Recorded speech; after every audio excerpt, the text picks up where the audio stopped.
ओम शांति। आज हर एक व्यक्ति के मन में कोई न कोई प्रकार के संशय या जिज्ञासा रहती है। जिस जिज्ञासा और संशय के कारण मन परेशान और उदास रहता है, जब तक उस संशय और जिज्ञासा का समाधान न हो जाए तब तक मन में शांति, गहन शांति, परमानंद की अनुभूति नहीं रहती है। तो आए हम सभी इस वीडियो में जानेंगे कि हमारे जीवन में संशय बुद्धि से निश्चय बुद्धि कैसे बने। इस वीडियो में डिटेल जानते हैं, ठीक है। तो आप सभी ध्यान से इस वीडियो को देखें, सुने और अब चिंतन कर अपने जीवन में धारण करें। ओम शांति। जीवन नैया को पार ले जाने वाले, सर्व विघ्नों से पार कर विघ्न विनाशक बनाने वाले, सर्व समर्थ बाप, सर्वशक्तिमान बाप, जो हम बच्चों को मास्टर सर्वशक्तिमान बनाते हैं, अनेक विघ्नों से मुक्त कर विघ्न विनाशक बनाकर हमारे जीवन को निर्विघ्न बनाकर एग्जाम्पल स्वरूप बाबा बनाते हैं। तो ऐसे बाबा के हम बच्चे बने हैं और ऐसे बच्चे बनने के बाद भी कई बच्चों के अंदर संकल्प विकल्प चलते हैं। कहीं ऐसा हो गया तो, कहीं ये हो गया तो हमारे जीवन का क्या होगा, कहीं थोड़ी कोई बात हो गई तो बहुत सारे संकल्प विकल्प कई बच्चों के चलते हैं। उसके उत्तर में बाबा ने बहुत सुंदर बात कही थी। जो पुराने बच्चे हैं वो जानते हैं। बाबा ने 13 दिसंबर 2004 को एक महावाक्य चलाया था, शिव भगवान वाच, दाल रोटी देने के लिए बाप दादा बधा हुआ है। बहुत अच्छी बात है। और बाबा ने उस समय जो वाणी चलाई, जब हम लोग सुन रहे थे तो लगा कि ऐसे बाबा कितनी गहराई से बात कर रहे हैं। जिन बच्चों ने स्वेच्छा से भगवान को अपना जीवन समर्पित किया है, उन बच्चों के लिए बाप दादा दाल रोटी देने के लिए बधा हुआ है। बहुत अच्छी बात है। बाबा ने कहा, आगे की लाइन नोट करने वाली बात है कि 56 प्रकार का भोजन नहीं देगा, लेकिन दाल रोटी ज़रूर देगा। फिर आगे की लाइन में बाबा ने कहा कि 56 प्रकार का भी कभी कभी दे देगा। देखिए कितना प्यार है बाबा का, शिव बाबा का हम बच्चों के प्रति, कि 56 प्रकार का भी कभी कभी दे देगा, लेकिन दाल रोटी देने के लिए बाप दादा बधा हुआ है। उसकी अगली लाइन जो बाबा ने कही, जो दिल में वो बात छप गई, आज भी याद है। बाबा ने कहा, किन बच्चों को देगा? जो सच्चे दिल से ट्रस्टी हैं। ऐसा नहीं कि आलस्य और अलबेलापन में आओ, पर चिंतन पर दर्शन पर मत में रहो और आके बैठ जाओ, कहो कि भगवान दाल रोटी खिलाएगा।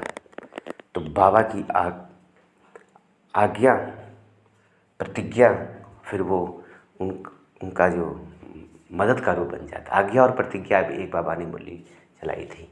बाप दादा की आज्ञा, हिम्मत का ये कदम बढ़ाते हैं तो मदद का पदम घोड़ा, बाबा की प्रतिज्ञा ही मदद का रूप बन जाता है। तो बाबा ने जो कुछ कहा है ना, ये किसी इंसान की गारंटी नहीं है, ये किसी इंसान की LIC नहीं है, ये भगवान की LIC है, जिन्होंने अपने जीवन नैया भगवान के हवाले किया है। वो बच्चे दृष्टि हैं। आए हम सभी जाने कि हम सच्चे दिल में दृष्टि क्या होता है। तो उस आधार पर हम भी भगवान से एग्रीमेंट कर लें।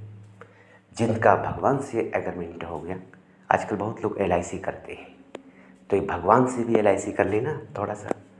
तो क्या कैसे होगी भगवान से LIC कि हमारा जीवन निर्भय, निश्चित और बेफिक्र बादशाह हो जाए। तो इसी बात पर हम चर्चा करेंगे कि सच्चे दिल से दृष्टि कौन है। तो बाबा के विभिन्न समय पर साकार और अव्यक्त में बाबा ने जो कुछ कहा है, उसमें से कुछ बातें जो स्मृति में हैं, हम उसको सामने रखते हैं, उसके चिंतन करके उसकी गहराई में चलते हैं। तो पहले बाबा ने कहा, दृष्टि अर्थात मेरा तो एक शिव बाबा, दूसरा ना कोई। जिसके दिल में एक दिलाराम बाप के सिवाय संकल्प तो क्या स्वप्न में भी कोई दूसरा व्यक्ति वस्तु वैभव नहीं। एक बाबा से सर्व संबंध और सर्व प्राप्तियां करने वाला ही ट्रस्टी है, सच्चा ट्रस्टी है। बाबा ने कहा कि सच्चे ट्रस्टी को दाल रोटी खिलाएगा। अब इस एक एक बातों को आप डायरी में नोट करें। डायरी कभी रहेगी कभी नहीं रहेगी, इसलिए दिल रूपी डायरी में एक एक बातों को नोट करें। ट्रस्टी अर्थात जिसके दिल रूपी सिंहासन पे एक बाप के सिवाय कोई दूसरा नहीं बैठता है, जो भगवान को दिल दिया है और भगवान के दिल में रहता है। इंसान के दिल में जगह बनाना कोई बड़ी बात नहीं है, लेकिन भगवान के दिल में जगह बन जाए ये सबसे बड़ी बात है। एक मुरली में बाबा ने बहुत सुंदर बात कही कि संसार में सभी भगवान को आँख खुलते ही भगवान को याद करते हैं कि हमारा भाग्य बड़ा हो, लेकिन जिन बच्चों को स्वयं भाग्य विधाता, सृष्टि के आदि पिता प्रजापिता ब्रह्मा बाबा, भाग्य विधाता शिव बाबा याद करें, वो बच्चे कितना ना पद्मा पदम भाग्यशाली होंगे। तो किन बच्चों को भगवान याद करते हैं? सच्चे ट्रस्टी बच्चों को, यानी जिसके दिल में एक दिलाराम के सिवाय स्वप्न में भी कोई दूसरा व्यक्ति नहीं आता है। ट्रस्टी अर्थात जिसका सर्व संबंध एक बाप से हो, केवल बाप टीचर सदगुरु नहीं, जितनी भी संसार में संबंध है। बाबा ने बहुत सुंदर रिश्तों की फिलॉसफी बताई है, जो पुराने बच्चे हैं वो जानते हैं। बाबा ने कहा कि एक बाप के सिवाय और किसी भी आत्मा से कोई संबंध नहीं। अन्य आत्मा से अगर कोई संबंध है तो आत्मिक नाते से केवल भाई भाई पहला। इसलिए गायन भी है कि हिंदू मुस्लिम सिख ईसाई सब आपस में भाई भाई, भाई बहन नहीं कहा। क्यों? क्योंकि आत्मिक नाते से सभी भाई भाई हैं।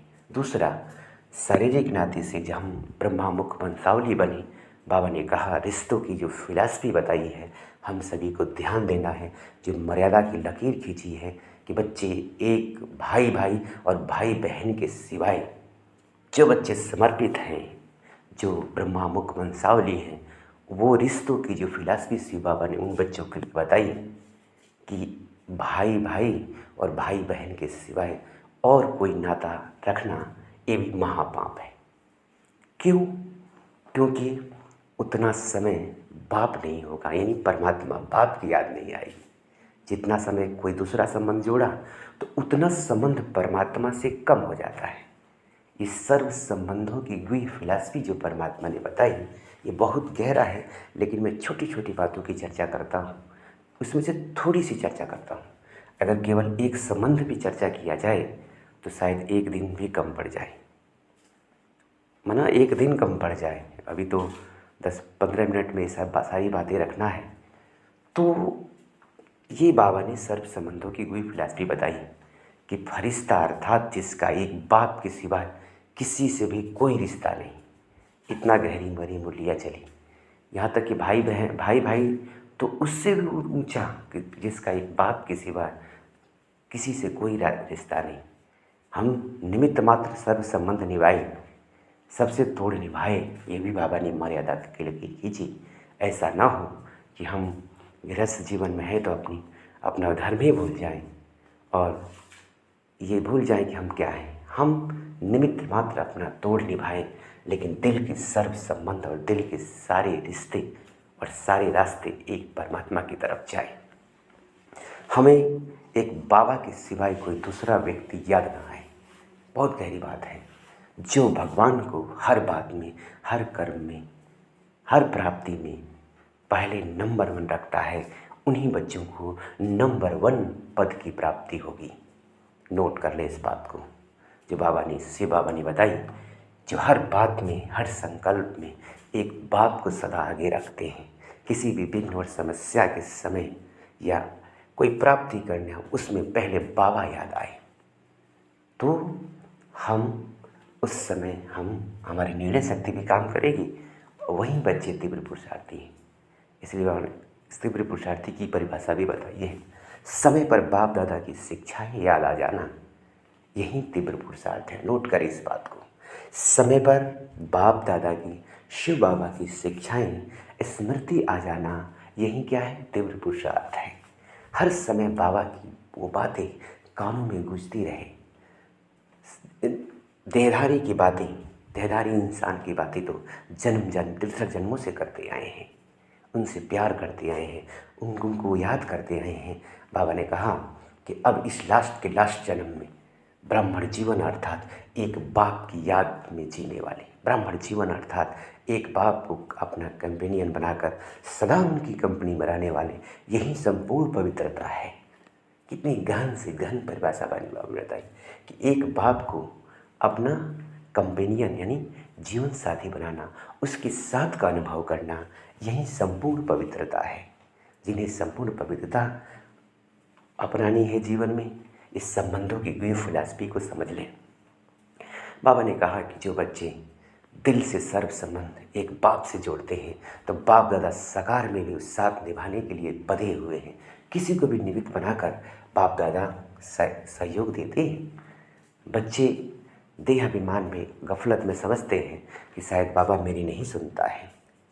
एक फ़ोन से अरब में बैठा व्यक्ति हमारी बात सुन सकता है, तो क्या जो जगत नियंता सर्वशक्तिमान बाप है वो हमारे दिल की नहीं सुनता है?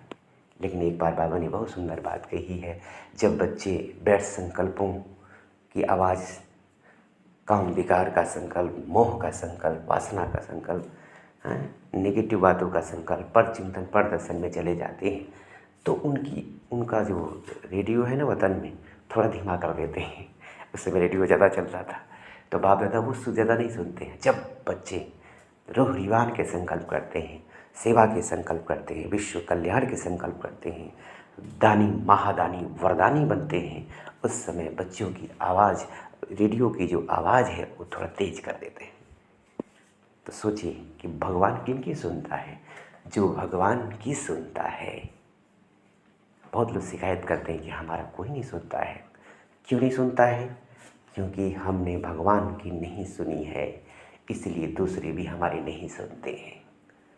हमारी दादियों ने सुना, हमारे बड़ों ने सुना, एक बाबा की सुना, इसलिए सारा संसार आज उनको सुनने के लिए ललायित है, उनको देखने के लिए सुनने वाले भाग्यशाली बन गए।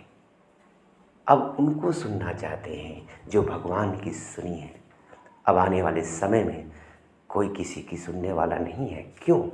क्योंकि हम जो भगवान की सुनेगा उन्हीं की सारा संसार एक दिन सुनेगा। ये बात नोट करें।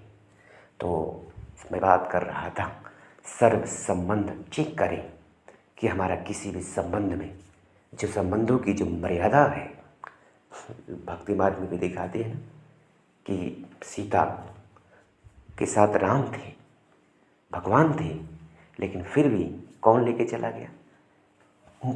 उनको यह अनुभव नहीं हो पाया कि मेरा साथ कौन है, मेरा साथी कौन है, मेरा जीवन साथी कौन है। और कहाँ चली गई?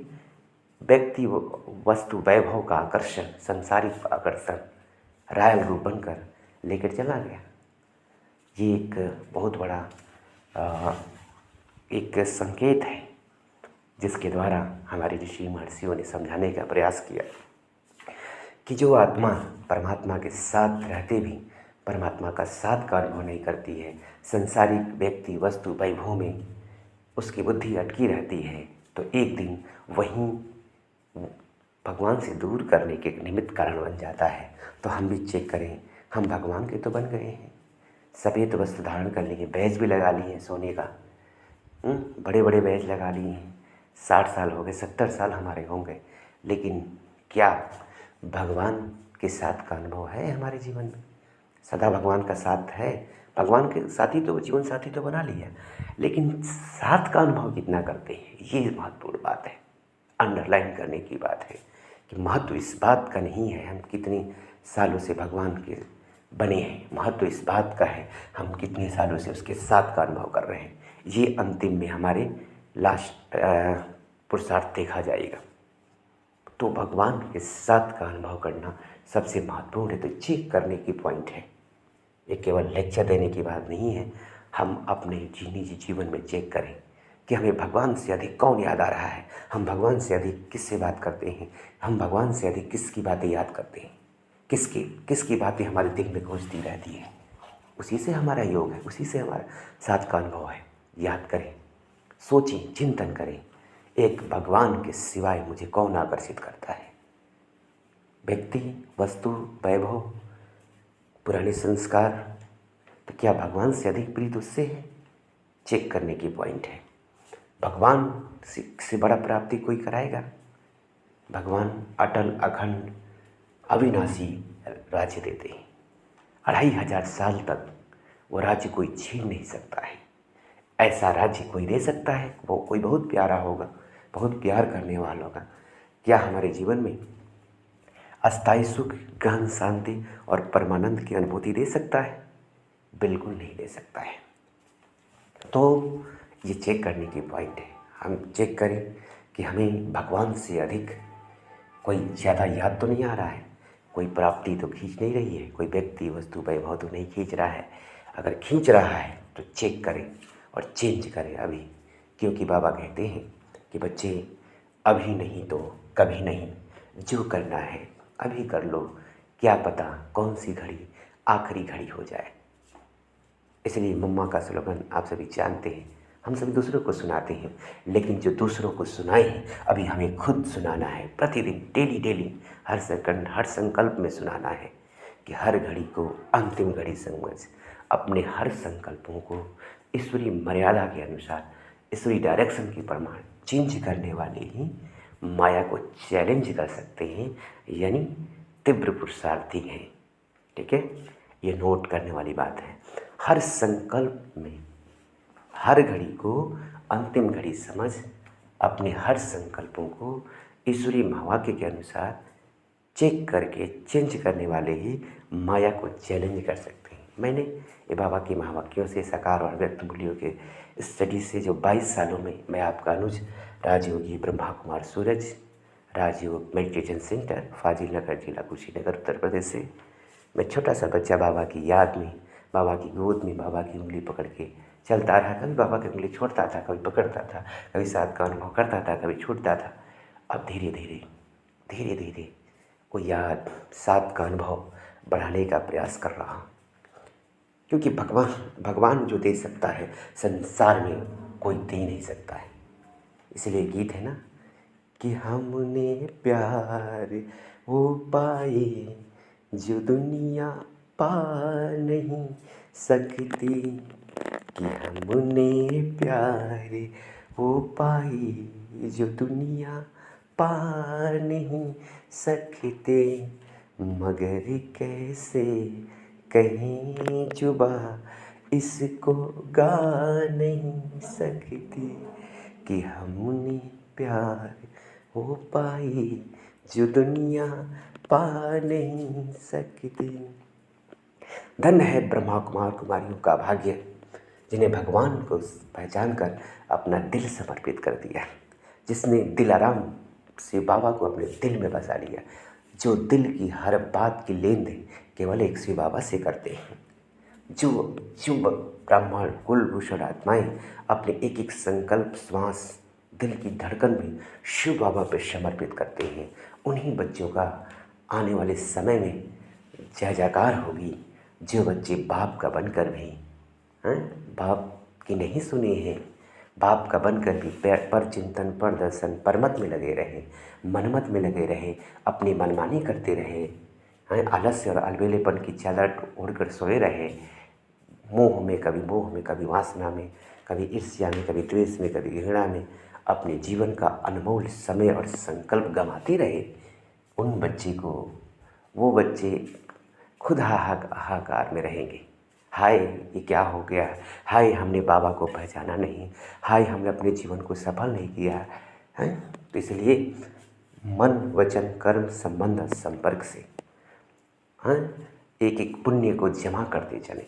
मन से भी मनसा सेवा करें, वाणी से ज्ञान दान करें, कर्मों से गुण दान करें, नैनों से रूहानियत फैलाएं। बाबा ने कहा हर चीज़ सेवा करें, हमारी हर कर्म इंद्रिया बाप की याद दिलाए। हम जहाँ जाएं संबंध संपर्क में एक बाबा से जुड़वाएं। बुद्धि योग सभी का, कोई हमसे जुड़ा है, दादी बहुत अच्छी बात करती थी दादी जान की, कोई मुझे बाबा से अधिक याद आए ये मुझे पसंद नहीं, कोई मुझे बाबा से अधिक याद करे ये भी पसंद नहीं। तो हमारे जीवन का ये धारणा हो कि कोई हमें भगवान से अधिक प्यार न करे। अगर कोई मुझे प्यार करने लगे तो इसलिए प्यार करें भगवान की बात सुनने के लिए, भगवान का प्यार पाने के लिए। अगर मुझे अधिक प्यार कर रहा है तो प्योरिटी खत्म होने लगेगी। कोई भगवान से अधिक मुझे याद करने लग रहे हैं तो हमारी पवित्रता खंडित होने लगेगी। ये बहुत अच्छी बात है, बहुत गहन बात है कि एक बाप के सिवाय संकल्प और स्वप्न में भी कोई दूसरा व्यक्ति याद न आए। ये बहुत गहन साधना है जो हम सभी ब्राह्मण कुलभूषण आत्माओं को करनी है। तो अभी मैं संबंध की ही बात कर रहा हूँ, जिसका सर्व संबंध और सर्व प्राप्ति एक बाप से है। वही एक रस अवस्था, एक रस उसी अवस्था को बोलते हैं एक रस अवस्था, एकांत प्रिय, अंतर्मुखी, सदा सुखी। ठीक है। तो दृष्टि अर्थात अभी अभी एक संबंध की सर्व संबंध और सर्व प्राप्तियों की अनुभूति एक बाप से करने वाला। इतनी जो नियम है, इतने जो वायदा हैं, जो जो पूरा करेंगे वायदा को, उनको फ़ायदा होगा।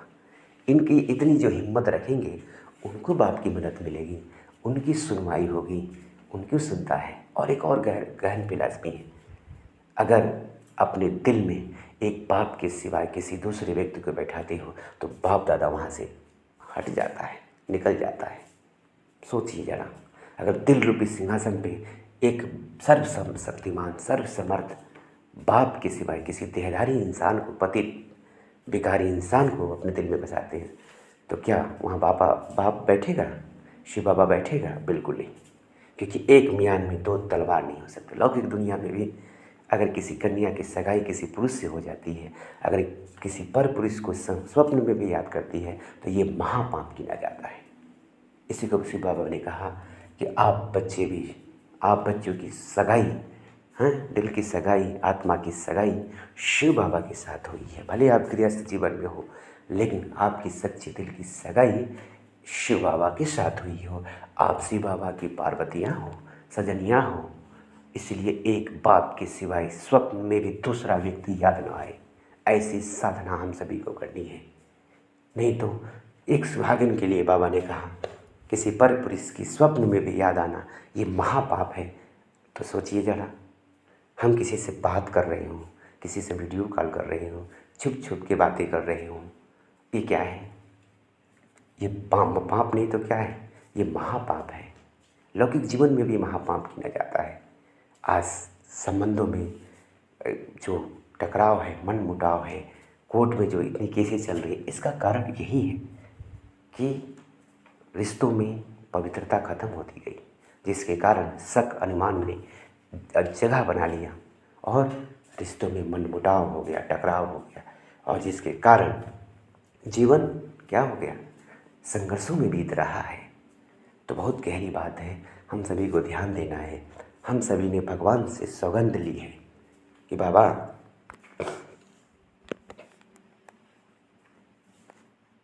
एक आपके सिवा और किसी को याद नहीं करेंगे। तो हमने ये जो शुरू का जो प्रतिज्ञा किया कि मेरा तो एक शिव बाबा, दूसरा ना कोई, इस संबंध को निभाना, इस प्रतिज्ञा को निभाने वाला ही सच्चा ट्रस्टी है। और ट्रस्टी का अर्थ क्या है? ट्रस्टी अर्थात स्वमान में स्थित रहने वाला, सदा स्वमान के सिंहासन पे स्थित रहने वाला। और क्या कहा बाबा ने स्वमान के संदर्भ में? थोड़ा और गहराई में जाते हैं। मैंने कहा ना कि ट्रस्टी के लिए जो बाबा ने कहा उसकी हम गहराई में जाएंगे। अभी देखिए, एक दो बातों की गहराई में ही लगभग 23 मिनट हो गए। तो भी तो जितना चले मैं अगला पार्ट भी बनाऊंगा और उसको आप सभी देखेंगे। तो मैं बात कर रहा था ट्रस्टी अर्थात सदा स्वमानधारी, स्वमान के सिंहासन पे विराजमान रहने वाले। क्या कहा स्वमान के बारे में बाबा ने? थोड़ा क्लियर करते हैं। पहले स्वमान क्या है वो जानते हैं। स्वमान अर्थात मैं कौन सी आत्मा हूँ। बाप दादा ने आदि और अनादि रूप में मेरे बारे में बाबा ने क्या क्या कहा है? एग्जाम्पल के रूप में बाबा ने कहा कि आप बच्चे मेरे दिल तख्त नसीन हो, आप बच्चे परम पूज्य आत्माएँ हो, आप रामदिल हो, विश्व कल्याणी हो, अब आपके राइट हैंड हो, बाप के सिर के ताज हो, ब्राह्मण कुलभूषण हो, ब्राह्मण कुल के दीपक हो। कितने सारे सम्मान दिया बाबा ने कि आप जैसे इस संसार में, बाबा ने बहुत सुंदर बात कही कि आप बच्चे ना होते तो संसार वीरान हो जाते हैं। जैसे नैनों में नूर नहीं तो संसार वीरान लगती है ना, वैसे आप बच्चे संसार में ना हो तो ये संसार भी वीरान हो जाए। तो इतना प्यार किया शिव बाबा ने हम सभी बच्चों को। तो श्वमान अर्थात कि बाबा ने मेरे बारे में बाबा ने क्या कहा। हर मुरली बाबा क्या कहते हैं, मीठे बच्चे, प्यारे बच्चे, और याद प्यार देते हैं। और नमस्ते भी भगवान खुद करते हैं। तो जिन बच्चों को भगवान नमस्ते करे, किनको भगवान नमस्ते करेगा? क्या किसी देदारी में फंसे हुए, क्या वासना वाले व्यक्ति को नमस्ते करेगा? नहीं, जिन्होंने कल पहले भी भगवान के कार्य में सहयोगी बने, मनसा वाचा कर्मणा संबंध संपर्क तन मन धन से बाबा के कार्य में मददगार बने हैं, उन बच्चों के लिए शिव बाबा बधा हुआ है।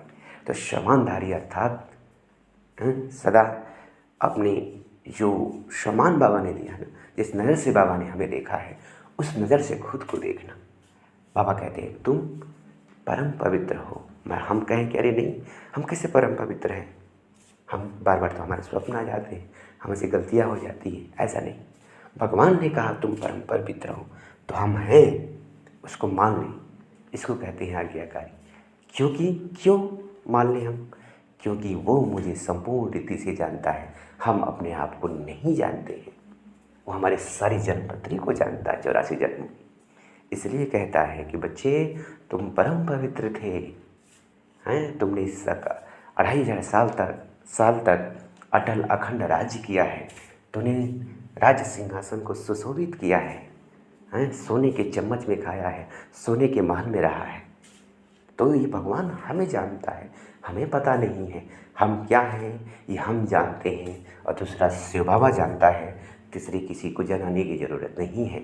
आपके हर कर्मों पे भगवान की नज़र है। लौकिक दुनिया में कहते हैं सावधान, आप कैमरे की नज़र में हैं, लेकिन सावधान आप शिव बाबा की नज़र में हैं। उसकी नज़रों से कोई नहीं बच सकता है। इसलिए दुनिया में भी गायन है कि भगवान के घर में देर होता है लेकिन अंधेर नहीं होता है। तो ये भगवान का धर्म में न्याय ना हो, कैसे हो सकता है? थोड़ी हिसाब किताब हो सकती है। हमने किसी को दुख दिया है, किसी से घृणा किया है, हम कभी अपना जीवन विकारों में बिताए हैं, तो उसका हिसाब किताब तो हमें चुकता करना पड़ेगा ना। तो ब्राह्मणों का हिसाब किताब ब्राह्मणों से ही है। आने वाले समय में ये सारा संसार जो है शीश महल हो जाएगा, कोई भी कुछ छिपा नहीं सकता। सोचिए, गहरी बात है। संकल्प की भी पाप महापाप है। तो स्वमानधारी अर्थात जिस नज़र से बाबा ने हमें देखा उस नज़र से खुद को देखना, इसको कहते हैं स्वमान। और बाबा ने स्वमान के संदर्भ में क्या कहा? स्वमान में स्थित हो जाना ही संपूर्णता है। बहुत गहरी बात। एक महावाक्य ही अगर जीवन में धारण कर ले तो हम संपूर्णता को प्राप्त कर सकते हैं। अव्यक्त अवस्था, विदेही अवस्था, कर्मातीत अवस्था, फरिश्ता की अवस्था, बीजरूप अवस्था, आत्माभिमानी अवस्था, इस सारी अवस्थाएं प्राप्त हो सकती है केवल हम स्वमान में स्थित रहें। क्यों? आगे की लाइन में ध्यान से सुने। स्वमान में स्थित आत्मा के देह अभिमान आ ही नहीं सकता। स्वमान में स्थित आत्मा को देह अभिमान आ ही नहीं सकता। स्वमान की स्मृति का स्विच ऑन कर दो तो देहमान का अंधकार खत्म हो जाएगा, भाग जाएगा। देखिए कितनी गहरी बात बाबा ने कहा। स्वमान में स्थित आत्मा को मान देने के लिए सारा संसार उस तरह दौड़ेगा जैसे देवियों को मान देने के लिए, आरती करने के लिए, पूजा करने के लिए भक्तों की लंबी कतार लगती है। स्वमान में स्थित आत्मा का जिम्मेदार स्वयं भगवान है। जो देह अभिमान में वो अपनी जिम्मेदारी खुद संभाले। नोट करें, बहुत अच्छी बात है। स्वमान में स्थित आत्मा को स्वयं भगवान में सम्मान देते हैं। जिन्हें मान की ज़रूरत है, जिन्हें कोई प्यार नहीं देता है, सम्मान नहीं देता है, वो स्वमान में रख के देखें, स्वमान की साधना करें। आपके जीवन में जब स्वयं भगवान मान देता है, प्रकृति भी सम्मान देती है, तो ये इंसान की क्या चीज़ है? तो स्वमान में रहने की कमी है। स्वमान में रहकर दूसरों को सम्मान देने वाला ही सच्चा ट्रस्टी है। तो चेक करें, क्या हम सम्मान में रहते हैं? एक एक बातें, गहरी बातें। तो क्या हम स्वमान में रहते हैं? तो स्वमान में रहकर दूसरों को सम्मान देने वाला ही ट्रस्टी है। फिर आगे देखिए। ओम शांति। बाकी दूसरा पार्ट नेक्स्ट वीडियो में हम जानेंगे कि संशय बुद्धि से निश्चय बुद्धि कैसे बने, निमित्त कौन होता है, ट्रस्टी का सही अर्थ क्या होता है, दूसरा पार्ट आप देखें और उसका चिंतन करें, लाभ उठाएं।